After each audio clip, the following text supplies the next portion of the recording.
Municipal కార్మికుల సమ్మె 3వ రోజు జరిగింది. ఈరోజు నిరసన కార్యక్రమం చెవిలో పువ్వు కార్యక్రమం చేపట్టాం. ఎందుకంటే ఈరోజు 3 రోజులు కావస్తున్న ప్రభుత్వం ఏమాత్రం స్పందన లేకుండా జరిగింది. ఈ కార్యక్రమంలో పారిశుద్ధ కార్మికులు ఎక్కడికక్కడ విధులు బహిష్కరించి గంటలో నిలబడటం జరిగింది. ఎందుకంటే మా సమస్యలు న్యాయమైన సమస్యలు కాబట్టి ఆ సమస్యలు పరిష్కారమైనంత వరకు మేము సమ్మె విజయవంతం చేస్తామని ప్రభుత్వాన్ని డిమాండ్ చేస్తున్నాం. మా సమస్యలు ఏవైతే ఉన్నాయో మా న్యాయమైన డిమాండ్లు మాకు తక్షణమే పరిష్కరించాలని ప్రభుత్వాన్ని డిమాండ్ చేస్తున్నాం. మండపేట మున్సిపల్ కార్మికులందరూ కూడా సమ్మెని 3వ రోజున కొనసాగుతుంది. ఈ రోజు కార్యక్రమం సౌలోపు.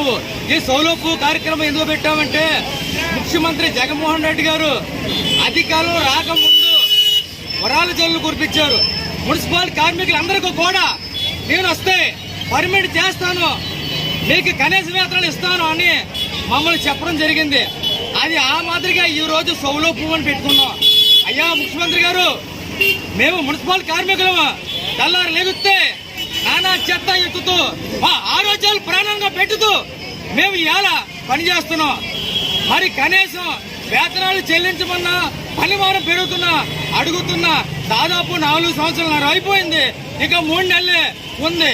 కానీ 3 నెలలు అధికారం మీద అనుకోవచ్చేమో మున్సిపల్ కార్మికుల్ని మిగతా కార్మికులు కూడా మరి ఈ రోజు రోడ్ల మీద కూర్చోబెట్టి మరి ఈ రోజు మీరు జోక్యం చూస్తున్నారు. మరి ఇది తక్షణమే మరి ప్రభుత్వం వైసీపీ ప్రభుత్వం దిగువచ్చి మున్సిపల్ కార్మికులకి అందరికీ కూడా నువ్వు ఏదైతే హామీ ఇచ్చావో ఆ హామీని త్వరగా నెరవేర్చుకోవాలి.